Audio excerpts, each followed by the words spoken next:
Hello and welcome to day 14. Today we're going to be reading from the book of Ruth. And again they wept together, and Orpah kissed her mother-in-law goodbye, but Ruth clung tightly to Naomi. Today we meditate upon the life of a young woman who lost her future, but chose to faithfully serve God while he rebuilt it. The book of Ruth tells us that Naomi and her family relocated to a nearby country of Moab during a terrible famine. Years later, Naomi's husband died and her 2 sons married Moabite women. But more tragedy struck Naomi's family when both of her sons also died, and she was left with her 2 daughters-in-law in a foreign country with no means to provide for them. Obviously, Naomi felt overwhelmed, so she decided to return home. She urged both of her daughter-in-laws to stay and remarry. But Ruth chose to go with Naomi back to her hometown of Bethlehem. She had no idea of God's plan to restore their lives. One day Ruth went to find food for herself and Naomi. She decided to go pick up the grain that had been left over after the farmers had harvested their crops. This was a common practice back then. Farmers would often leave the spilled grains on the field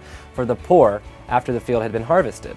Ruth happened to gather grains in the fields that belonged to a man named Boaz. He was a distant relative of Naomi, and he was a very wealthy and righteous man. And through God's grace, Ruth found favor with Boaz and eventually became his wife. They were even blessed with a son named Obed, who was the grandfather of King David. When we continue to do the right thing, even in times of difficulties, God will fit us into his great plan. It does not matter to God where we are from or in which country we belong. Ruth was a Moabite, people who were not traditionally faithful to God. But what she did was pleasing and righteous in the sight of God. You may plan good things for your life and for your children, but when difficult times come, remember to serve God through it all. He has plans not only for you, but for the lives of your future generations.